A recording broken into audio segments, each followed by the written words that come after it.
How's it going, everybody? JT here. It's good to have everybody along for the ride this Friday the 13th. Dun, dun, dun. We have pizzas. We have 300 hamburgers. It's terrifying. Terrifying. Friday the 13th. I've heard we're going to have more than one Friday the 13th this year.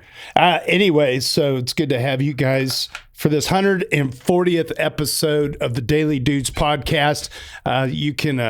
You can follow along on Discord if you want to join us on the EV Mavericks Discord. You can head to dailydoots.com, designed and produced by our very own Hani Abu.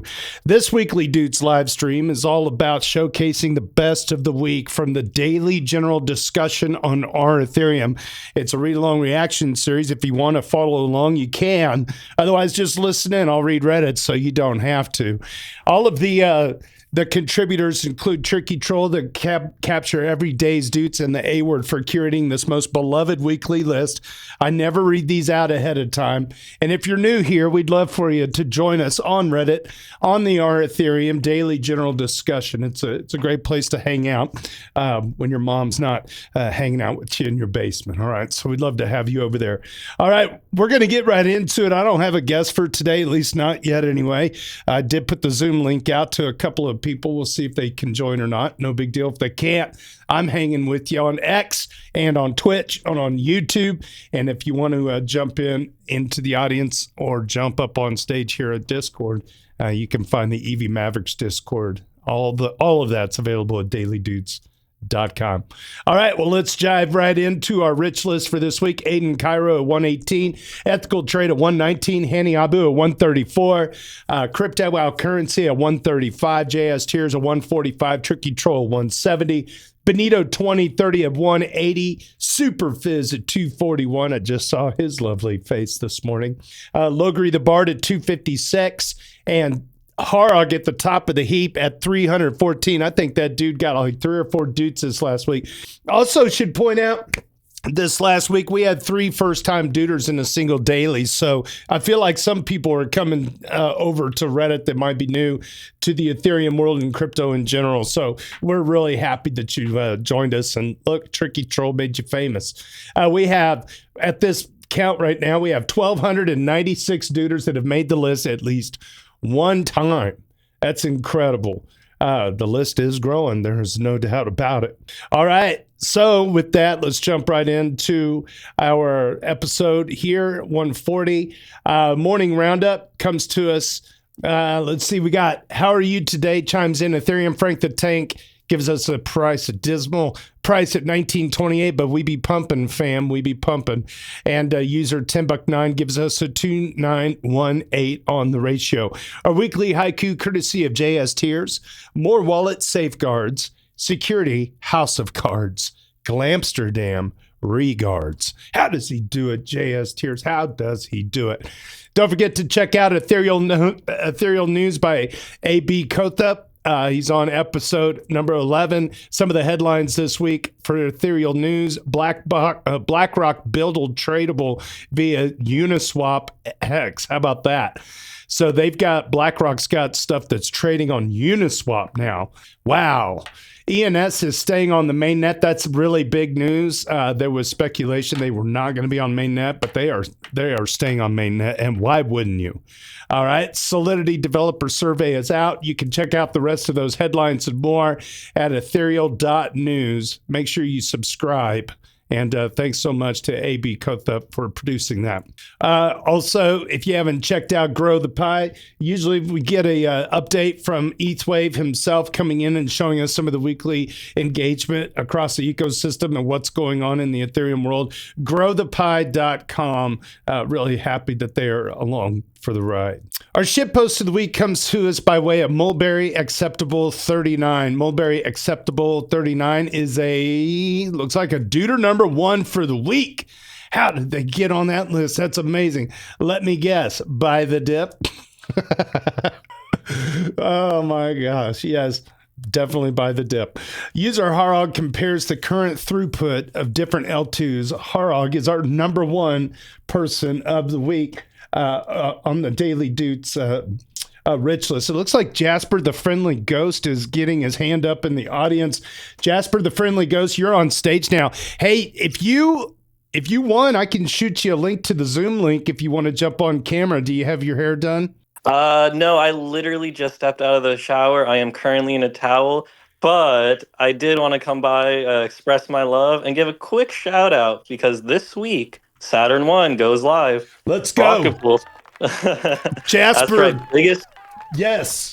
Go ahead. No, I'm sorry. I'll shut up here in a second. I'm so glad, like, you've made my day. I got to see Super Fizz 20 minutes ago, and now you're on the stage on the EV Mavericks Daily Dudes podcast. Please fill us in on how important the Saturn upgrade is on the Rocketpool. By far, this is the most important upgrade in Rocketpool history. This is a complete rewrite of the entire protocol from the ground up, completely transforming how the protocol manages validators, the tokenomics, everything that we've learned from roughly 5 years of the protocol being live is now being put into this one upgrade to set the stage for really, the next 100 years of Rocketpool's existence on Ethereum.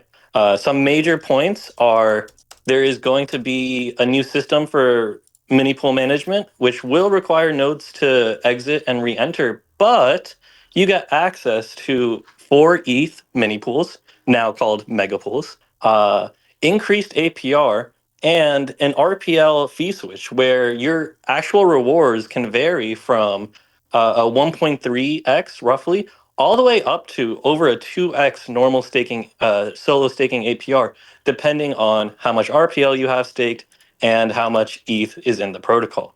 This upgrade revitalizes and does away with the old tokenomics, which had been a severe issue in the history of Rocketpool. There is no RPL requirement. You can join without staking it, but if you do decide to stake it, you now get a share of the protocol's earnings of ETH in ETH. This realigns a lot of the broken incentives around the protocol and should hopefully set us up to be, like the Coke and Pepsi with Lido CSM for the foreseeable future.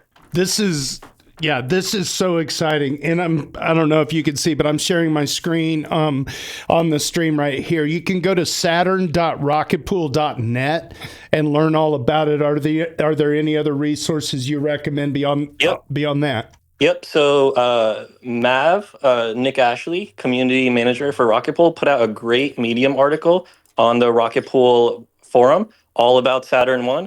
This is going to be your deep dive into what you need to know as a node operator, as an RETH holder, as just a fan of decentralization. Everything you need to know is in that article. And there was also a Defiant article released, and wink, wink, nudge, nudge, my former friends over at Bankless might be having a little special episode coming out soon. Well, fantastic. Yeah. And, we could host one as well with you. You know what, Jasper, let's do this. We'll do a special episode and do a deep dive with this upgrade. If you have time, maybe next week, maybe we could do something during the weekdays and just do a special episode dedicated to the Rocketpool community. Yeah, that sounds awesome. I'll definitely be in touch. Thank you for allowing me up on the stage to give that little quick shout out. Wishing all the EV Mavericks the best. I've really been enjoying being more active in the EV Maverick Discord. It's been great. We're damn glad you're here, man, and I really appreciate you hopping in today. That was just exquisite timing, and I'll let you get back to getting your hair did. So I appreciate you stepping up on stage. Thank you so much. Much love. Yeah, big hugs to Jasper the Friendly Ghost from the Rocketpool community with that amazing. The Saturn upgrade is really going to be special, and I don't think it should be understated at all. This is the biggest upgrade that community has had since launch. So yeah, there's so much to go over with this. I'd love to do a special episode with Jasper and try to help get the word out on the Rocketpool project. It's such a cool way to do Ethereum staking, and if you don't have a Rocketpool node set up, you should give it a shot.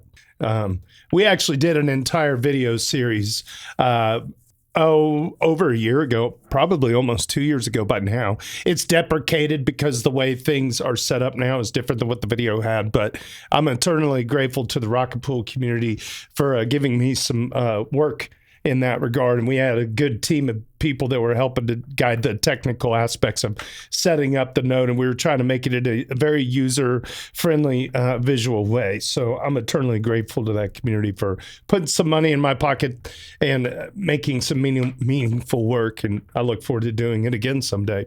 I loved doing that, setting up the set and everything. It was a lot of work, but man, I really enjoyed it. All right. Well, very good.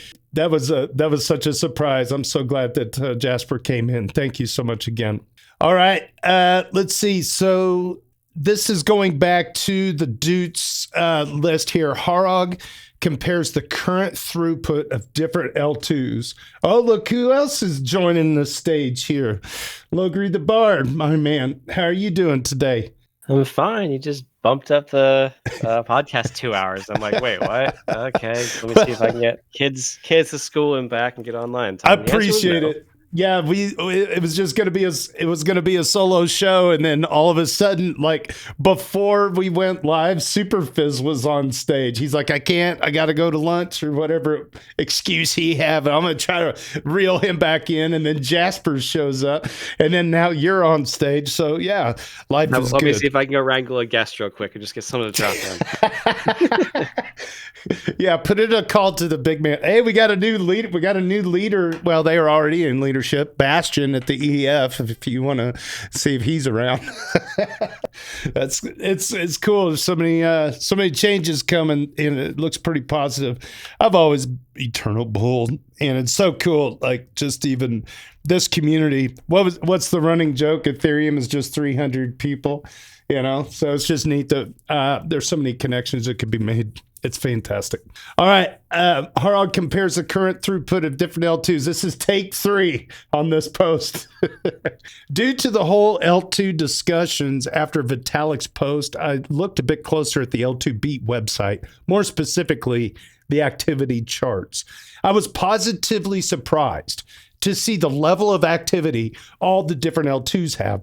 Their current user operations per second numbers, or UOPS, which is relatively close to their TPS numbers, averaged over a whole day. Here's the following. Lighter has 3,060 UOPS. Base has 144. Arbitrum 66. World Chain 29. OP Optimism 26, Fuel Ignition 24, Mega ETH 22, Sonium, which is the Sony Layer 2, has 22 UOPS. Celo has 20 UOPS, and Unichain has 16 UOPS. As a comparison, Ethereum mainnet did 29 UOPS yesterday. This means quite a few L2s have now a sizable number of transactions on them. Just a year ago, Ethereum mainnet did around 15 UOPS, which is similar to what Unichain did yesterday. Some of the increased activity is definitely due to the ETH price going down, which forces people to position themselves better and arbitragers to arbitrage the prices. This is very true for Arbitrum, and a bit as well for Base and Unichain. They have an increased activity in the last 2 weeks. For all the other L2s, I do not see a strong increase in the last 2 weeks, but a rather slow and steady growth over a long time. Not sure if some activity for Unichain can be explained by yield farming, though. Mega ETH has, as far as I know, still not fully launched yet.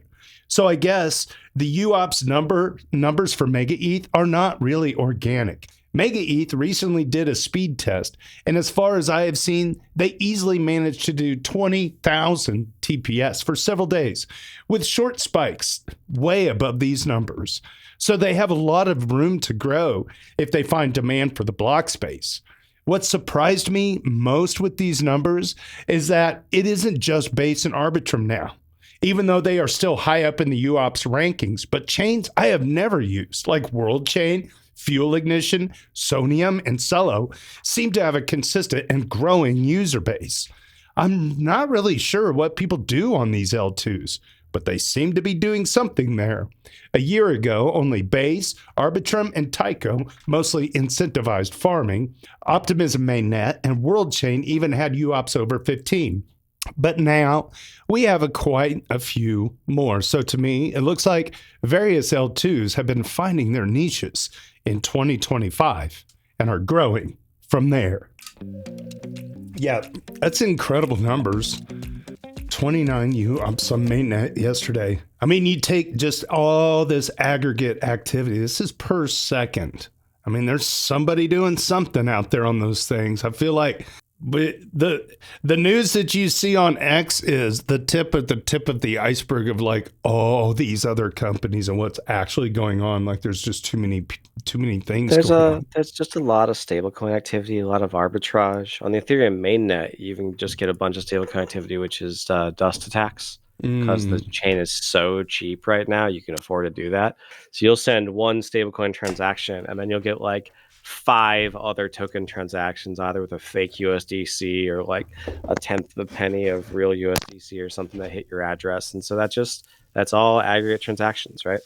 Yeah, that's the fair. chain doesn't care, but it hits all the numbers.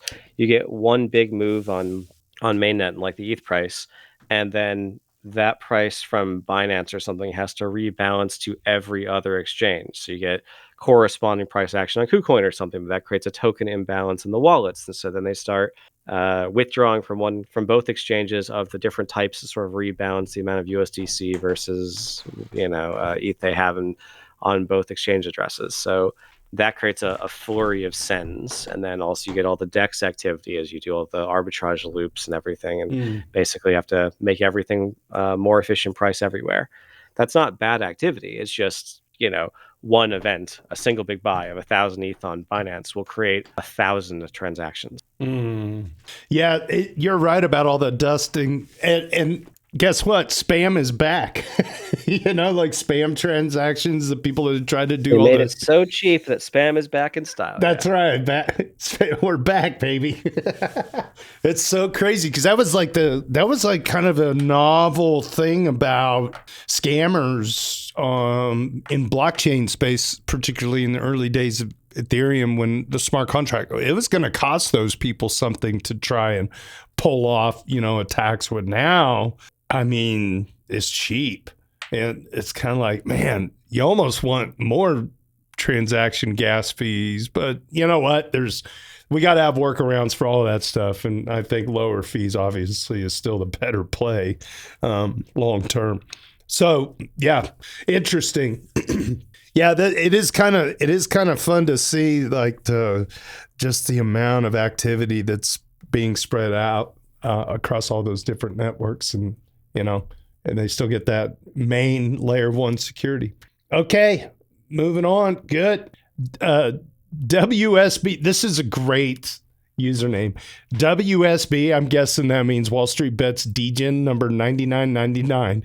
Digs up a theory about the 1010 crash this week. Wow. Alexis Kef finds more details from the source. So these two people are duded this week. Let's see. WSB DGen is a duder number 1. This is a duder number 1. First time duder making it to the weekly show. Congrats to you. And Alexis Kef has been around for a very long time. Duder 87. All right. So good.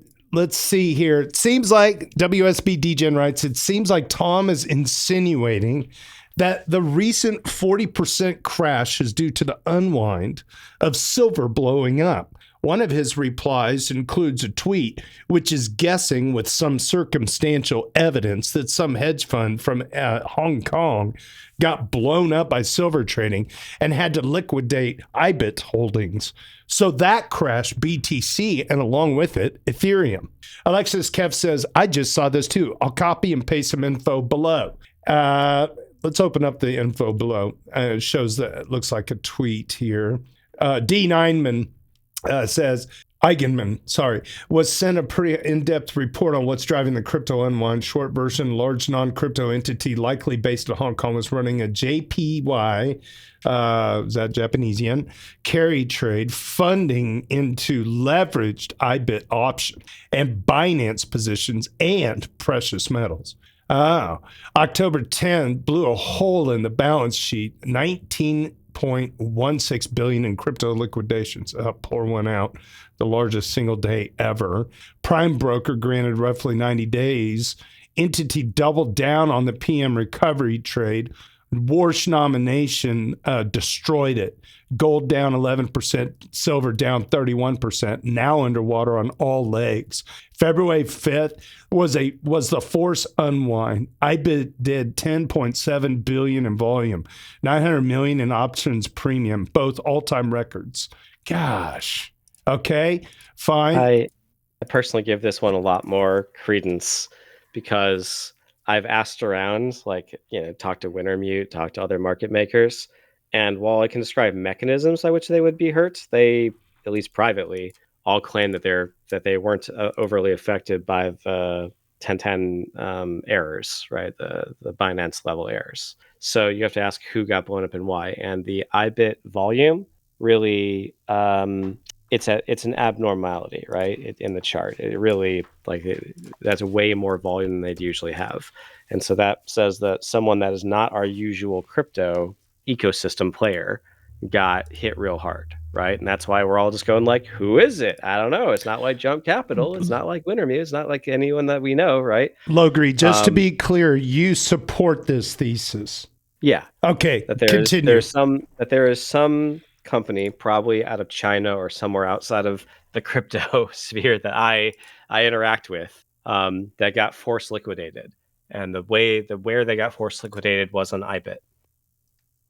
And that explains why we're all just kind of scratching our head going, so I know the mechanism by which all the damage was done on 1010, but I don't know who got blown up. And we're just kind of like, everyone I can talk to says they're fine. So who is a big player in the globe that isn't in our network? Well, it's probably someone from like India or Japan or China or something. This theory says China specifically. Gotcha. And then the timing of the silver going down corresponding with a second wave of that makes a lot of sense too. Basically when silver dropped, you ask, why does silver dropping mean that Ethereum dropped so much more? Ethereum didn't go up so much more. So what's going on, right? Well, Bitcoin was going down. It drags Ethereum down with it. We have more leverage because we have all the fun DeFi tools to do that leverage with. So Bitcoin goes down, we go down more. And then why is Bitcoin going down? Because they're liquidating these IBIT holdings because they got blown up on a silver leverage trade. Right? So you put it together, and yeah, it's a little tinfoil hattery, but it's really amongst the best. There's a lot of circumstantial evidence to this theory if you dig into it. Well, just, what's crazy about that move is that it's not more self-evident what caused it. It's like the Titanic went down and nobody reported it. That there was even a ship that was lost. I was just waiting for some company to have to report on their quarterly whatever report that, by the way, they got blown up for $100 billion in crypto. And that just didn't happen. So who is it? Well, it can be someone that doesn't have to report quarterly earnings to the U.S., obviously, right? Good point. So that could be what we're seeing, is just we're waiting for the body to float to the surface. When something dies, the gas bubbles have to build up for a while before it's going to float up. We're just waiting for the forced unwind and the margin call systems to make this person cry foul, right? To make this person admit that they're blown up. But these things and the culture of reporting in China is substantially different. Jasper, the friendly ghost, chiming in on Discord, it reads, it's interesting that IBIT only had 400 million in net outflows that day. And next, I think the theory is correct, but institutions bought the sales heavily. Incredibly high volume that day. Extraordinary volume. And as you said, outflows, not what you'd expect. So we had a changing of the changeover of who's holding the inventory. Yeah. And that still comes out of what should have been buy pressure elsewhere, right? So that takes money out of coffers. Now who was a prospective buyer bought these low prices, and they're out of dry powder to go and bid the asset back up. So that leads to a longer recovery. Or it's something where like we crab for 6 months, like in 2018, then we crash down another 70%. Something like that could be fun. Yeah, imagine an FTX like thing now compounding on top of that. No, not even FTX type thing. Just like we go sideways. Oh, the unemployment figures turn bad, or something happens with Iran, right, or like whatever, a macro thing, and then we just plunge. Yeah. Actually, in 2018, in like December 2018, or whenever we dropped through the 404, there was no macro event. We just got bored and then it crashed. Yeah, It just went sideways for a good long time at that 300, 400 level, and then, well, I guess we're at 100. Yeah. Well, just in general, I was listening to a investor trader guy or whoever. It was on the Bankless podcast, and he was talking about the wild ride of silver, gold, and then the crypto crash. But then also software as a service industries got hit really hard, like some of those big stocks. And his contention is that new software that can replace existing legacy software it may not be as good or polished, but it's going to be 90% cheaper due to AI. So on one hand, he's saying that like AI infrastructure stocks might be bubbling territory, but the new companies that are going to be produced that are utilizing it is what's going to replace some of the other software as a service industry. So he's just basically saying there's like three major things going on with, the debasement of US dollar, or at least the decline of it in Asia's buying metals. And now you see this kind of activity here where leverage on leverage of cross asset things and these big implosions. It's like, where are we going? Like, where does this all go? But hey, I'm here for the long run. It's kind of crazy that you're seeing these institutions diversify in ways that can impact multiple sectors at the same time. It's major deals. He was really interesting to listen to. Yeah. So, and then Alexis Kapp responded with a more in-depth report. This is all available at dailydoots.com if you want to check it out. But yeah, the way more detailed explanation that Alexis put up here had 5,000 likes and almost 1,000 retweets. And there's another one here that says if October 10th was the shot, then February 5th was the funeral. All right, so something about gamma squeezes. I'm not going to go into this because it's the same theory we just described. Okay, thank you. With more mechanics. Gotcha. Yeah, I'm not going to attempt to try to go into that. And Logri, that's why you're here, babe. All right. Thanks for that color. User Harog goes over the Nimbus bug. Dun, dun, dun. Tonight, one of the consensus clients called Nimbus had a bug and lost sync to the head of the chain. Consensus breaking bugs can occur quite often. The last big one was Prism bug 2 months ago. Today's Nimbus incident meant that everyone using Nimbus could not attest anymore, and the node runners lost some income. But for the network, it wasn't really a big issue, thanks to client diversity. All right, the network did not really struggle in any meaningful way. What is more interesting, though, is that such an incident can give us insights in how many people use a certain client. Before the incident, attestation participation was around 99.8%. After the incident, the attestation participation dropped to 94.5% within 4 epochs or 25 minutes.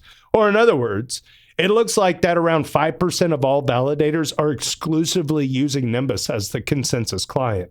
This fits very well with the numbers on clientdiversity.org, which says Nimbus usage is at around 4.58%. It is great to see that these estimations on clientdiversity.org are pretty accurate, as they are used in discussion about client diversity.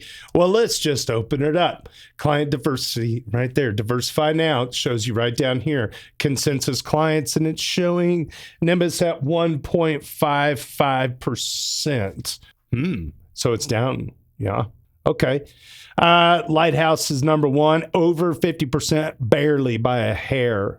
Prism at 24.54%, and so on. The source of the Nimbus bug are still unknown, but I'm sure we will hear about it in the coming days. Fixing the issue is also quite simple. Just restart your client. The aftermath of the incident was pretty harmless. Within 3 hours, participation was back over 99%, and now, 9 hours after the incident, participation is still slowly increasing as more and more node operators restart their clients. Yeah, that's like tech support level number one. When in doubt, restart. Well, rule number one is plug it in. Did you plug it in? My brother was an IT guy, worked for a internet service provider. And those were the two big things. Is it plugged in? Have you restarted? Thanks. That fixed it. Good. Glad we had that meeting. All right. Very good. User Spection updates us on their Lens app development. Spection is a Duder number one for the week. A Duder number one making it on the weekly show. That's two. Actually, that's three Duder number ones if you count the shit post of the week. I always like seeing new faces. Good to have you here. All right. It's been a week. It's a good week. Yeah. Hi again. I added some more features to my Lens app. Hey, Logri, tell us what a Lens app is. Why asking me? Is it a Lens protocol? Am I on the right path there? Yeah. Yes. Okay. Thank you. Mean, there's a couple different Lens apps. For me, when I think of Lens, I think of a Kubernetes Explorer, but there's a Lens app, and it's it's something like a Farcaster type thing. Okay, good. That sums it up in my head. Appreciate it. There's a group messaging tab now. You can message anyone with a wallet address, ETH, Lens profile, or a Web3 bio. They will need to start a new group and send a message to themselves once. This will initialize their mailbox. I don't see a simple way to get push notifications, but the usual reactions, replies, pinning, and attachments will work. There's some extra features which will allow token transfers, contract calls, spam filters, large language model integration, and token gating. I think the group messaging should be stable for now. You'll notice the rest of the site is still under construction. Feel free to contribute to the chaos at 2op.vercel.network or .app. Okay, interesting. So it's like a on-chain messaging client, looks like. That's neat. All right, because I feel like that's one of the big things Ethereum was trying to solve is like a little bit of messaging, doing messaging on-chain effectively. So it looks like directionally, that's where this person is going. Wish you the best. I might have to try to play around with this later on if I hit wallet. So you connect your identity, sign and manage your stakes, your rewards, your signals. Interesting. Flood is like a community page, it looks like. And then there's channels. Hey, wow. That's kind of smooth. There's Flood right there. Moods, the mosh pit. Let's go to the mosh pit. It's been a minute. All right, and there's, looks like different Lens Metallica in the haircut. It's literally about heavy metal. Okay, and then you can have a treasury for the group. Oh, this is neat. Okay, there's a GM thread page. It looks like this must be like where your private messages are. Very cool. And that's a duder number one doing this stuff. Kudos to you, man. Nice job. Yeah, check it out. 2-op.vercel, VERCEL.app. And yeah, very cool. Nice job. Keep building, man.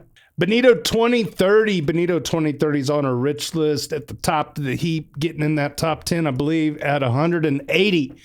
Maybe this is copium, but it might still be an interesting thought. Benito 2030 making the case for a more moderate bear market. The 2018 top was caused by two things. The general crypto hype. Y'all, I agree. Let's see. There it is. Mainly driven by BTC, but obviously with huge spillover effects into lots of alts. The ICO craze that further increased demand and locked a lot of ETH and ICO treasuries. The 2021 top was caused by a crazy macro environment, which of course was the result of COVID. I think it's not a crazy thesis to say that both tops were too crazy and crypto shouldn't have gone up that much based on fundamentals. 2018 ended in a blow-off top. 2021 started with a crypto mania and ended with a double top, which was still a little higher than the local top in Q2. The corresponding bears with 90% and 80% drawdowns makes this more likely, in my opinion. This cycle is the first one where liquidity and special effects did not have a crazy positive influence on crypto's performance. Or in other words, this might be the first top based on fundamentals. Yes, we had events like 1010 that likely changed crypto's path, but not as much as ICOs or macro in 2021. What if 5K is the first fair top since Genesis? In the end, this would mean that the bear this cycle should also be more moderate, something a lot of people are expecting and have said. So nothing really new here. And maybe the lows are in after 60% down, which would be a huge improvement compared to the cycles beforehand. Where do you go with that? It does sound like copium. I do feel a little objection to this is the first fair top, because why would it be fair for ETH, but it was unfair when all the other things topped out and went absurdly higher? Like Bitcoin's top went way, way up there. So maybe there is some credence to maybe a softer landing for ETH because of a softer top for ETH. Like there's a compression dynamic in there that has to do with some fundamentals of token lockups, like Tom Lee coming in and scooping up 4 or 5 million coins or whatever it is. Like there's really just not a lot of coins on the market to sell, although they seem to keep finding coins to sell somehow. There's plenty of exchange reserves. Yeah. So I want to get my hopes up that the bottom is in, but I'm not surprised. I just feel like it's just Ethereum is the Charlie Brown of crypto in a way, like the football keeps getting pulled away. Even people that like ETH, I don't know anyone that feels like they're in a hurry to buy back in huge amounts, right? Right. Not like anyone's like, oh my God, this is the opportunity of a lifetime buying here at 1800 or whatever, 2000. It's just people are like, yeah, I'll get out maybe in November. It's just I'm going to wait and see. There's not really a lot of confidence that there's a bottom. A lot of investors are even just kind of burned. Like ETH is no longer a investment that has a high expected return, and that's just a reputational thing that I don't know how you fix, right? Everyone has their theory as to why. I know. Yeah. Common one is just that like the merge and L2 narrative kind of destroyed ETH's value accrual role, right? All the L2 or parasite type arguments came out of the woodwork, says our ratio is plunging, we're tearing into ourselves. Mm-hmm. But another theory is just that there's a lot of OGs and they took the exit liquidity this cycle, and there's a huge supply overhang, and it's at least as big as Tom Lee's purchases. So he just created exit liquidity for a bunch of OGs OTC, and it didn't really impact the price like it should have. Yeah. Speculation on it impacted the price to get us up to 4K. But even that was just a ratio bounce, like a revert to mean. And we're well below the 8-year ratio average at this point too. Mm-hmm. So I don't know what's going to take to turn that around. We got to find a new buyer that wants to buy about 10 million ETH. It's, 2 Tom Lees. Good luck. Yeah, fair point. Good luck. I do have a massive amount of respect for Tom Lee in the sense that there's no leverage in his product. Nope, it's clean, and people are like, "Oh, he's going to go out of business if it goes all the way down." Like, no, no, he's got staking yield. Yep, he's got basically no operational costs. what do you think is going to drive him out of business? And the voters, the shareholders, they voted to give him a pay package, and they told him he was doing a great job when they had the chance to express their opinion. So he's not going to get ousted politically.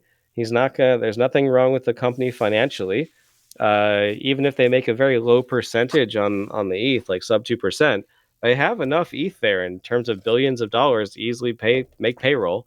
So, like, what do you think is going to drive them to sell? Because their thesis is never sell. So, and their thesis is they have a long time horizon on this transformation of TradFi.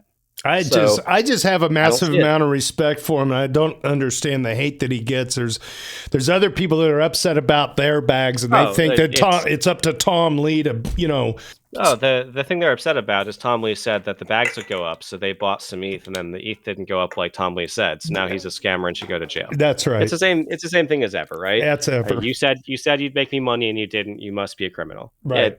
It's stupid, but that's just how the internet is. And he's putting his money where his mouth is, and I don't see a lot of people doing that. He put his reputation, and like, to his credit, between August and now, he has appeared on hundreds of different news channels and broadcast media in New York a lot, right? Yeah. He's on there, not even just with ETH, but just talking about his granny shots thing, talking about precious metals, talking about market movements in general. Right. And so he gets a lot of exposure, a lot of time, a lot of chances to plug ETH, a lot of chances to plug Bitmine, right? And I wish we had more. I wish we had 10 people like him. I wish we had Joe Lubin out there pounding the airwaves nearly as hard as Tom Lee is, right? I wish we had Thomas or someone from the Ethereum Foundation making similar types of media rounding. I wish we had Etherealize. They seem to be focused on institutional adoption, and we need that as well.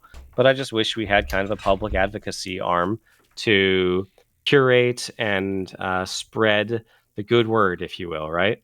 I need my Jehovah's Witnesses equivalent of Ethereum to go around and make ETH understood, because that is the most bullish thing.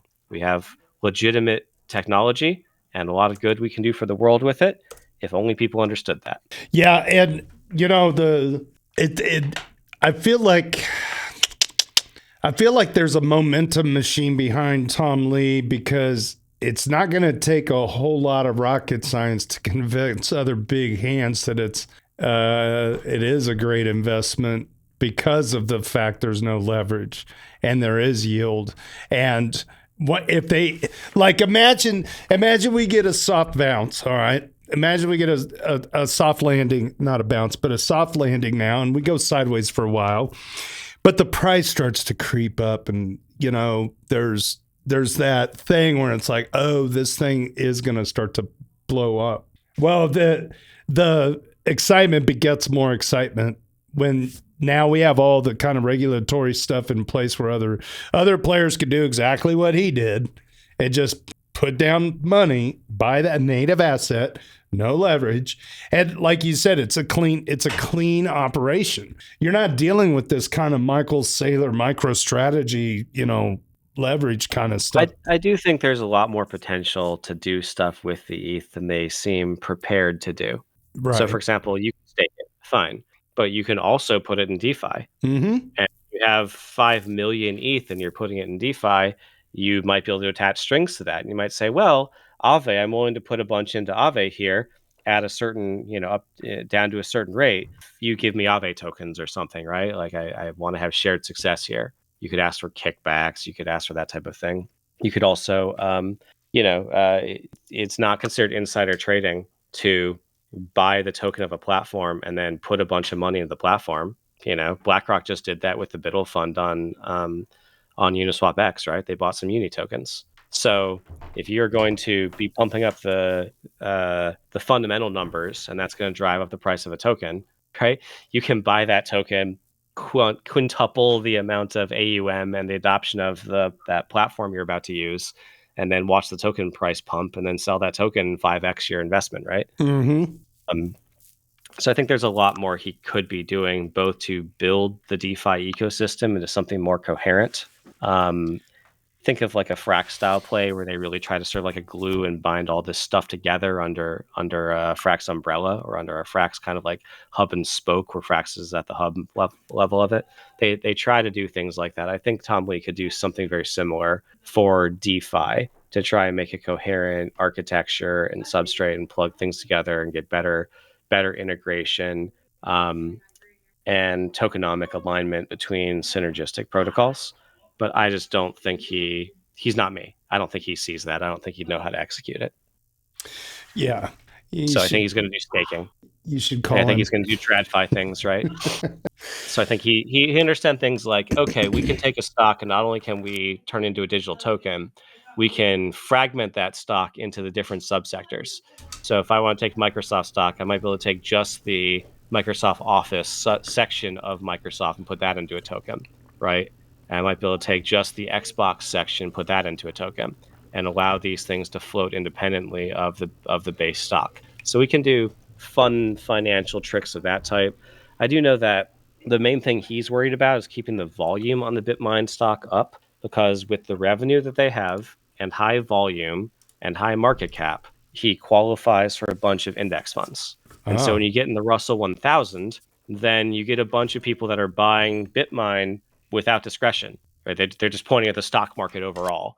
And now you have a whole new class of buyer for the BitMine stock to take that MNAV back to above 1. Oh, just like a lazy investment tool, like you're just buying an index. Yeah, people just buy like the S&P 500. People just buy the Russell 1000. People just buy a tech sector ETF, right? So he's going to, according to him, he's going to qualify for dozens of those this year.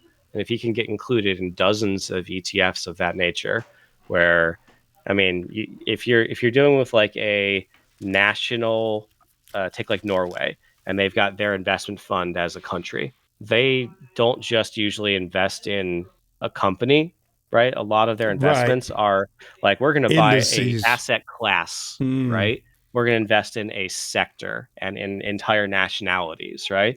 The decisions they're making with the money aren't subject to corruption because they're being made at a broader level rather than in individual investment in individual company that could be for any type of the wrong reason, right? So you take, national wealth funds, and you take pensions from like Harvard or something, and you take, all the people that are lazy as investors, and now suddenly they become buyers of Bitminer. Yeah.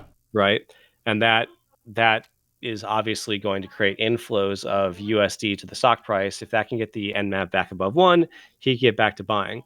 But all he has to maintain to get included is interest in the stock, which means volume. So he goes on and he claims there's a lot of volume. Every time he talks about the company, he goes on with these volume figures. And that's why, because he's trying to get the stock included in these indices to attract a new category of buyer and get them essentially ETH exposure. And didn't BlackRock just buy? They just bought, was it 250 million shares of BitMine stock? Something like that. And I know ARK Invest, right? Kathy Woods. Yeah, ARK did they've been buying, right? So, but those are individual companies making these deals, and I'm happy he has those buyers. I'm more excited about someone who's never even heard of BitMine. Exactly. Who is going to end up holding ETH exposure to normies. And the only reason I mentioned those was because they are supporting the volume that you're talking about. And they are. So that's part of the story. I get your point where it's like, and their purchases are supporting the MNAV, right? Yeah, sure. The reason he was able to acquire, right? So yes, they're of course they're part of the story, but they're less part of the story for this year or for next year, right? But I think the larger point for BitMine is that because they're not a crypto ETF, they're a technology company. They get included in baskets of technology companies, but they're basically just an ETH MNAV, right? So now you have a bunch of technology company holders that suddenly have ETH exposure that they otherwise couldn't even legally buy as part of their fund or as part of their a company treasury, right? Can't just go out and buy. Microsoft can go and buy OpenAI shares, but they can't just go buy gold. Right? Yeah. There's limits to how they can use their treasury set forth by by the board and by the shareholders that appointed them. So there's entire categories of buyers of ETH through BitMine as a proxy, which could not otherwise buy ETH. And I find that exciting. Yeah. Yeah. It'll be fun to watch. Like, I don't know. It's a weird, like this bear market, the way this thing feels. Maybe it's because I've been through so many of them. It's just going to be interesting, I think, 6 months to a year from now, if there's, pending no, like you said, macro going to war with Iran or some kind of other thing out there. I feel like the churn is here, and hopefully this is kind of a soft. I want to be with Benito 2030 on their post. I want to see it. I want to see it in the rearview mirror. Was he right? And I think he makes some good points here. So I'm glad that he made it to the weekly list. I'm glad someone's posting something bullish. Yeah, somebody's posting something bullish. I tell you, I appreciate that. Just the token effort. Let's keep. I'm not going to bash people because they have a little hopium left in them. I really want to be with you. Yeah, amen. Otherwise, the daily gets too glum, and we've had some glum dailies. Past cycle. It's like, oh, mercy me. User KevKillerKE shares a good post on the upcoming Rocketpool upgrade. We kind of went over this already. Another Duder number 1 making it to the list. Great job. Woo. Man, this is like 4 Duder number 1s making it to the weekly list. That's fantastic. It's a good week. It's a very good week, and this is very helpful information. And once again, reiterating our appreciation for Jasper the Friendly Ghost dropping by to share us this Medium article and other upgrade information regarding the Saturn upgrade for Rocketpool. Yeah, let's get Jasper on to talk about that one, right? Or let's get Langers on or someone. I got plenty of conversation topics when it comes to Rocketpool about things they've done, things they can do next, and why they haven't done some of these things. I think we're going to try to schedule a special episode next week. B Broad's in the audience. I think we should try to get Jasper on as soon as maybe Tuesday evening next week. When does this go live? Let's see. Maybe we'd figure out that day. And February 18th. So according to my swatch, that would be Wednesday. So maybe we might need to do like a Monday evening or a Tuesday evening, depending on his schedule and how freaking busy he is in the evenings, or I don't know, maybe make it during the day. I'll reach out to him. I think it'd be nice to try to give as much exposure and conversation as possible to that community.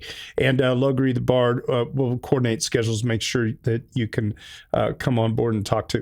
Also, shout out to our Discord audience. Tax Exempt is hanging out with us down in the chat. You raise your hand, sir, if you want to jump on stage, if you got anything to say, because I've been in communication with Tax Exempted. We're going to get him on a podcast in the future to talk about the product that he's got going on. It's a really cool, like Discord, ENS, NFT integration for verifying and doing a bunch of different things. So that'll come soon enough. But if you have anything you want to jump in or add on today's show, just raise your hand. User ETH2353 shares a key consideration for anyone looking to tax optimize their staking rewards. User ETH2353 is a Duder 64. I'm not an accountant or tax advisor. I've been maintaining ETHstaker.tax for years. Wow, really? That's you, babe? Oh, man. I'm going to do something real quick. I'm going to put your Duder score is going to include that information. Okay. So now I've got a note on you, my friend. I'm glad. Thank you for your service. But anyway, you can add, looks like you can add all of your Rocketpool validators or just your regular validators.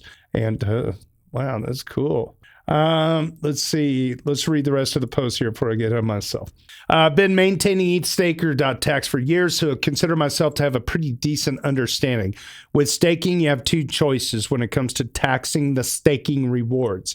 You either pay capital gains tax on the increase of your non-rebasing liquid staking token, such as RETH, wrapped steth or steth, and OS ETH. income tax, or here's the other one, income tax on regularly distributed staking rewards, native solo staking, such as Stakewise, Vaults, and Steve. I don't know how well Coinly handles each of these, though. I do know you can export your daily rewards as a CSV from the Stakewise user interface. Which of those options is more tax efficient depends on your country's tax code. So going back to ethstaker.tax, not a sponsor, but a friend of the show, ethstaker.tax is looking for maintainers if you speak Python, understand Ethereum validators, and would like to help keep this website alive. Please reach out to them.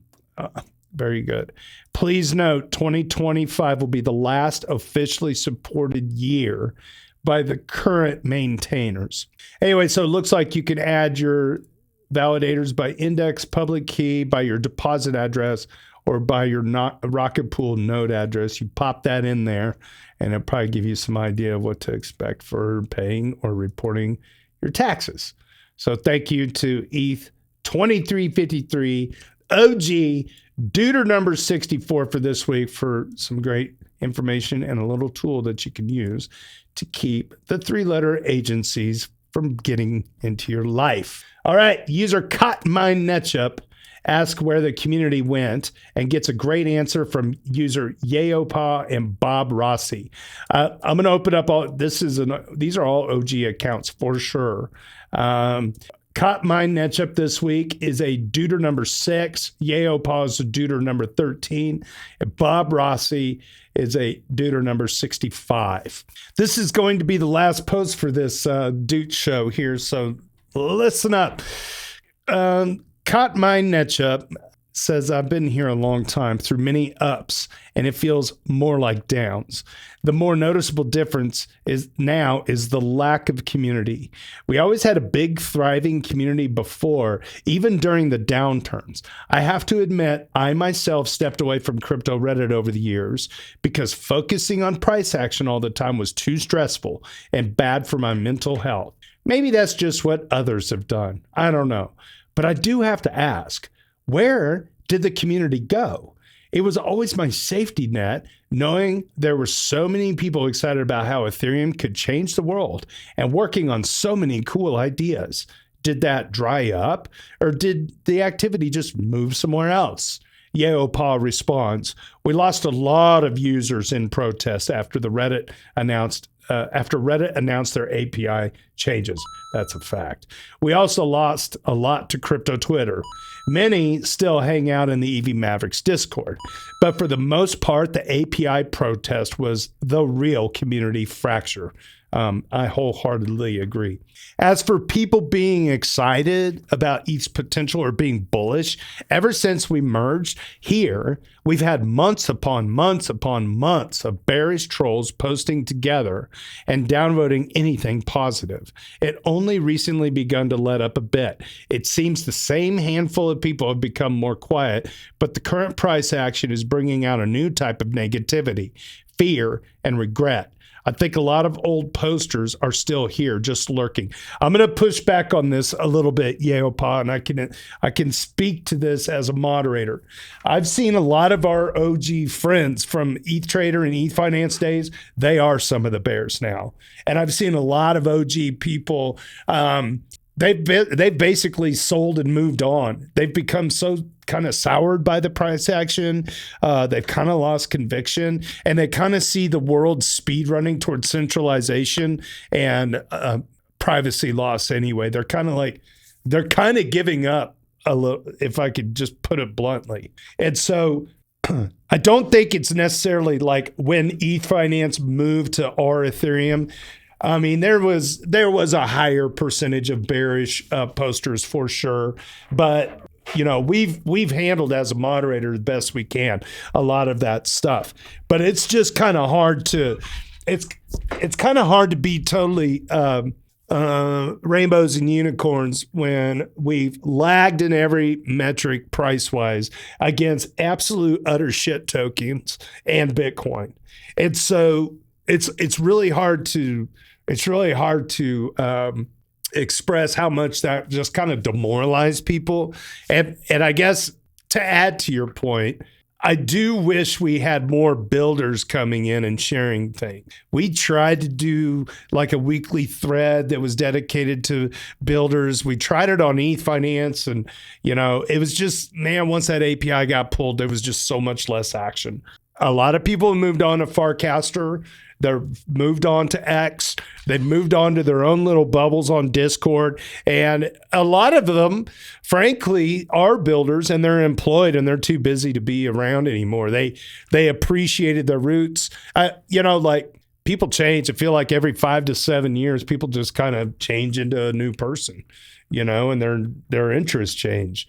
I mean, a lot of the bull posting people that I remember were, they were early 20 somethings in college, some of them. And now those people have children, families, and they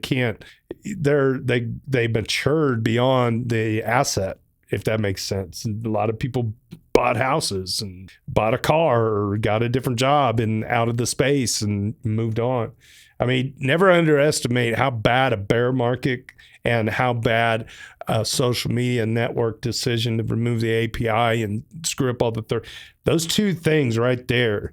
Just the grind. A lot of people just gave up. They don't want to round trip again. They don't want to try to make it long term. There was a couple years there where anything I'd see on crypto Twitter or on Reddit just felt overwhelmingly negative on ETH.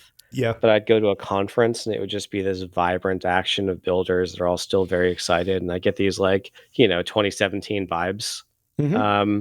But even at conferences, the view is much more subdued there. And they're on Telegram at the conferences. I noticed that too. Yeah. Some of the most incredible builders and whatnot, they never even considered, or they used to be on Reddit, but now they're just a Telegram nerd because that's where people do things. Oh, that's where the network of people that they've met at conferences that are worth talking to are. Mm-hmm. So I'm in a bunch of Telegram groups of builders in the AI space, or there you go, people that take privacy very seriously. So you get these kind of focus groups of people that are interested in little topics. You'll get 50 of them in a Telegram group, right? And then that becomes a news feed for me on that topic. Which is different than Discord, where it's not a topic-based thing, it's a project-based thing. So it'd be oh, you've got the Convex Discord or whatever, right? Every protocol has its own, but it's not that's focused on yield farming as a topic, right? It's specifically one project. So Telegram has a bunch of those groups that become kind of my news feed on these special topics. And yeah, a lot of those people, they're not on crypto Twitter. They don't want the toxicity. They don't want the feed that it's giving them isn't helping them in any way. So they're taking the best they can get out of social media, but they're not coming to Reddit either, right? And it's not like I'm going to pressure them over to there. Yeah, I guess my larger point is what I led with, which is that even at conferences, people are less enthusiastic, vibrant. I'm not saying there isn't still optimism there. It's just it used to kind of bubble over into your soul, and now it's, yeah, I'm going over to this event and we're going to have our little rave, go get some free donuts here, get a backpack, talk, meet these people. We're kind of going through motions. You're trying to meet the people that can help you grow your project, because a lot of people at these conferences are builders of something, right? That's why they're willing to pay the money to get a hotel room and fly out there. They want something from the conference. So there's just a lot of networking that happens. And some of it feels kind of like cooperation. Some of it feels kind of like competition. I definitely have some ideological friends that I've made over the years, these conferences, but what's missing is just the optimism, right? It's more mercenary. It's more business. It's more, it's more everyone's trying to get something out of it, rather than everyone's being amazed at the potential and how great things are going to be, and look at all the use cases that we can go out into the world and affect to make better, right? Used to be oh, we're going to change invoicing and then Request Network would explode. No, we're going to change payments and the MISA would explode. And no, we're going to change IP and Poet Project or something would explode. And no, we're going to, right? There's all these use cases that were just these ideas that blockchain could help with. And now we're 8 years later and, my mom's not using any of this. Right. Hey. So what's going to happen is we're going to DeFi mold it. We're going to get some institutions that she already uses, and they're going to shove her money into DeFi, give her an extra 0.5% or whatever, claim another skim 2 or 3% for themselves, and That's going to be the net result of her life. Another 0.5% APR, and the rich get richer. Yeah. Well, yeah, and I do think that searching for the next killer app or the killer wave is also the thing that, spawned a lot of interest on Reddit. Because I mean, when the food tokens or whatever, those ICO days were coming around, there was just this constant churn of explosion of like opportunities. Yeah, the shitcoin roulette can have gotten worse, right? So the high float tokens, it's VCs like getting early. we've all seen this before. We know how this game ends with this shit. Things don't launch. Right. Things don't launch at a valuation that leaves a huge amount of upside where you can go and make your 100x like you could during the ICO phase, right? Yeah. Things are launching at actually valuations much saner to their current fundamentals, which, like, fine, that's a healthy market structure, but it's hard to get excited, going into a token sale, something like Aztec, when, it's already pretty close to its fundamental valuation. You come back 3 weeks later and it's down 50% from the ICO price. And you're like, okay, yeah, it's just not as exciting. Okay, well then I didn't get to Bob Rossi's response. So again, just to recap, we're talking about where the community went. Talking about Ethereum community on Reddit specifically. And then Pause, had their thing. And then Bob Rossi, who I completely respect when they speak. He says, "I'm here," air quote, "today, but usually I'm not. So here is one data point for you. I just left, but I didn't go anywhere else. I know a lot went to Twitter and Discord and whatever, but I never bothered." Like you, there is an element of self-preservation. I have a life to live and an anxiety-riddled brain to protect. And if it's any attestation to once this community has been, I genuinely felt like shit reading about all the hacks and failed goals and terrible trades that people I knew, air quote, that were going through. I feel like it's some crypto subreddit version of the kids aren't all right, and it's depressing to see. The spark is gone due to numerous other factors. The price doesn't help, but the ratio cuts even worse. Everything that made me excited tech-wise years ago either hasn't happened or not to any meaningful scale, or happened and not much has taken its place. And the amount of grifting is starting to give me the where we the baddies all along vibes. And frankly, I'm just older. Perspectives change, and in some ways I got bored. Why stick around when 2/3 of the familiar faces are gone? It's like some nursing home energy, sitting around with old friends wondering who's going to die next. That sentence right there is kind of my point from earlier. Frankly, I'm just older. Perspectives change, and in some ways I got bored. I feel like people just kind of reinvent themselves over time, and what once interested them is no longer. So yeah, that's kind of a downer note to end the show with. But there's some truth to it that's kind of undeniable. It's like, what does it take to bring people back? I've been doing this show. We're on episode 140. I feel like Tricky Troll has done the Daily Doots for 1,350 days now. We've had more new duders this last week than we've had in a long time. So in some ways, I feel like suck it up, Buttercup. Try to be the change you want to see. Get in the daily. Post more often, which I need to do myself. I get it. You get a little bit burnt listening to it, but the beauty in our community has always been the replies. I feel like that's one thing. I've seen a lot of people thank the EV Mavericks for these older generation of people, was that their replies were so strong. And I think that the fact that a lot of EV Mavericks have moved out has been beneficial, getting the EV Mavericks and the Ethereum world of Reddit out there on the other channels. It would be nice to see some of them come back and help reform some of the narratives that get thrown around a lot.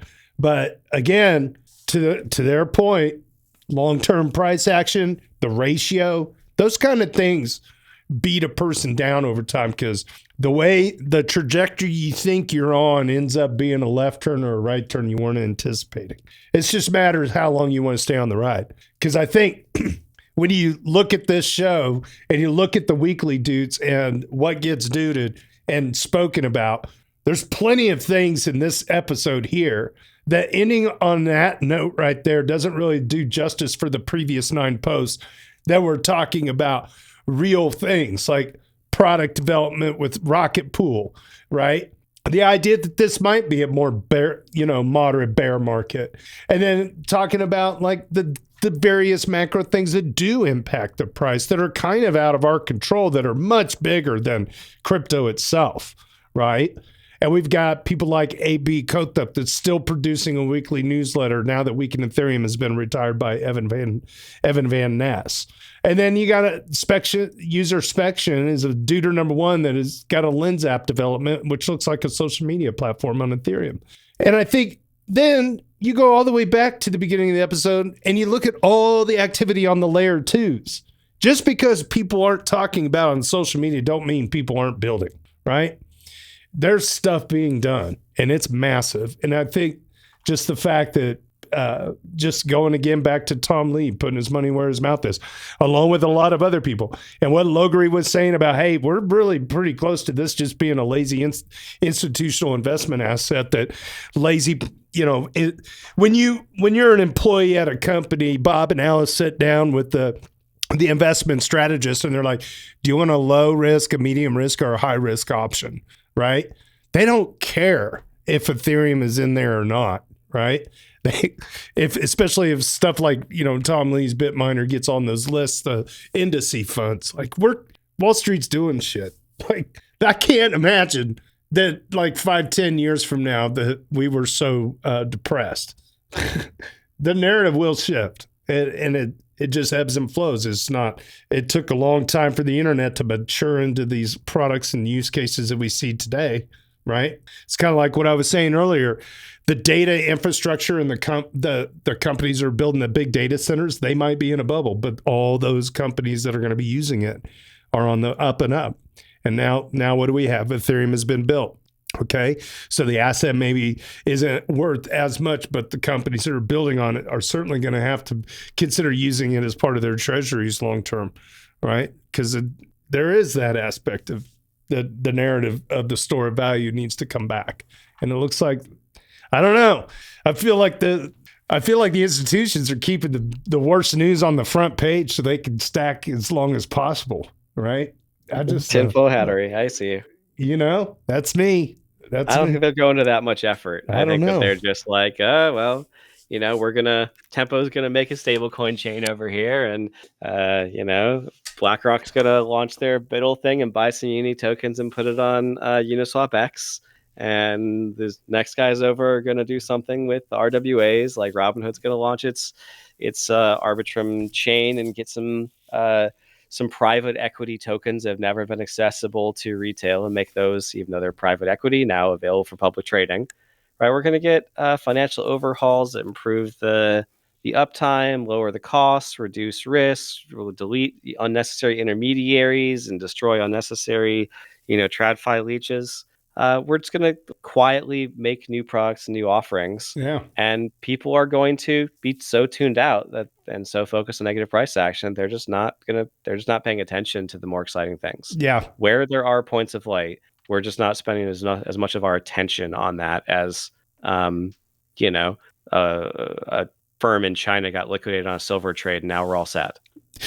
Yeah. And to your point, people need to invest and use the things that they are claiming there's so many people out there that are like, we need to break out of X, right? We need to break out of these institutions that are taking our data and da-da-da-da-da-da. And it's like, yeah, well, let's focus on some zero knowledge stuff being built on Ethereum and let's do it. Let's break out. Like, stop bitching about it and start building it. Right. And start using the tools that are like we use Farcaster as much as feasible now. And we've been talking about them a couple of times. Yeah, I don't know if that's a great example, but at least it's not nothing. Right. So trying to figure out how do we take this gift that's in the world, build the tools that are going to be usable, and start moving there. If we're worried about Discord ID verifications, we may have to move this off of Discord eventually, because Discord is doing this privacy invasion crap where they need all this KYC for a chat app. And it's like, no, we got to use the tools that are in front of us to break out of this loop. And anyway, that's my rant. I'm going to jump off here. Lugri, any other parting comments? Just stay positive. It's been a good week for comments. Hey, been good community content this week. Yeah, very good community content. Again, shout out to all of our weekly duders. Appreciate everybody hanging out today. Make sure you sub and smash the bells. You can stick around after the live stream a little bit. We might still be talking. We may not be, but hey, whatever the case, find us wherever you find your podcast at dailydoots.com. On behalf of the EV Mavericks Discord and the our Ethereum Daily General Discussion, my name is JT. Cheers, big hugs from Kansas City.